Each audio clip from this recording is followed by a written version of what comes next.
Hi, welcome to Search It. Today I'm going to give you a quick definition of gender equality and why it is our thing and where did it even originate from. Gender equality. Gender equality, also known as sexual equality or equality of the sexes, is the state of equal ease of access to resources and opportunities regardless of gender, including economic participation and decision-making, and the state of valuing different behaviors, aspirations, and needs equally, regardless of gender.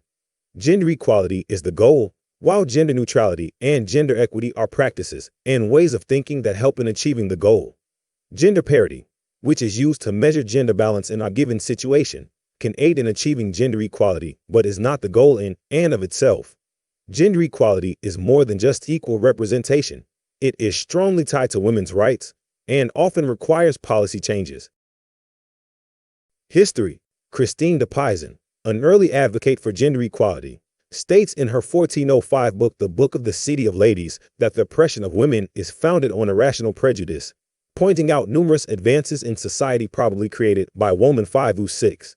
Shakers, main article, Shakers, Life of the Diligent Shaker, Shaker Historical Society, The Ritual Dance of the Shakers, Shaker Historical Society, the Shakers harvesting their famous herbs. The Shakers, an evangelical group, which practiced segregation of the sexes and strict celibacy, were early practitioners of gender equality. They branched off from a Quaker community in the northwest of England before immigrating to America in 1774.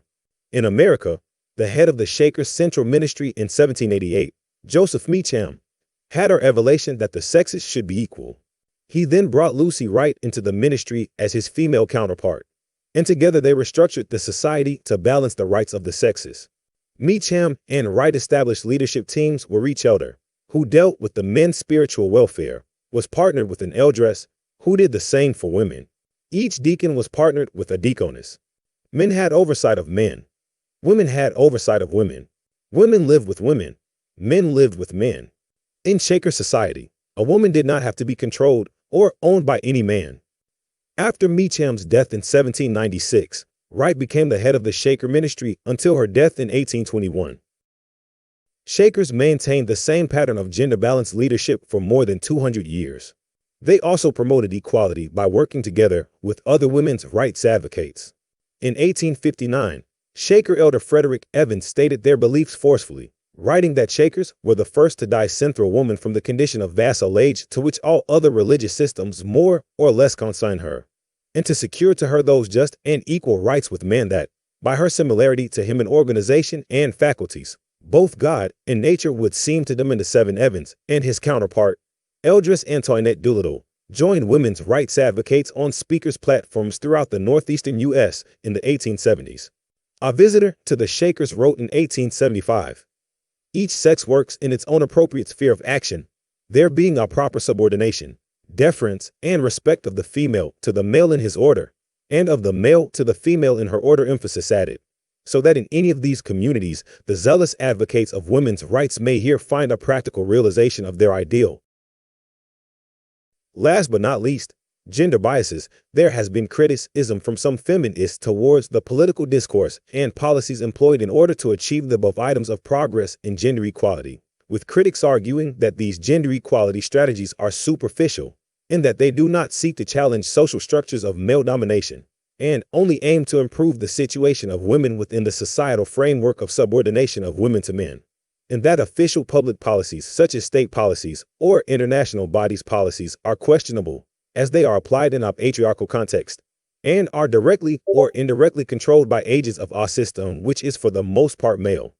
One of the criticisms of the gender equality policies, in particular, those of the European Union, is that they disproportionately focus on policies integrating women in public life, but do not seek to genuinely address the deep private sphere oppression.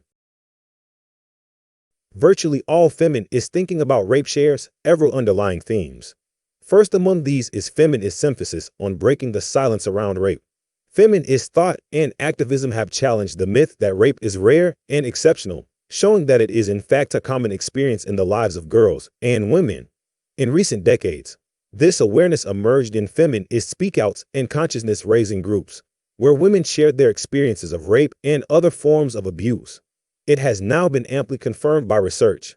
According to one study of over 160,000 Americans, 18.3% of women report having been victims of rape or attempted rape at some time in their lives. Black et al. 2011. Of these women, 42.2% were under age 18 when they were first raped. An earlier study showed that these women were twice as likely to report having been raped as adults. D. Jadden and Thones, 2000. Indeed, many women suffer multiple rapes in their lives.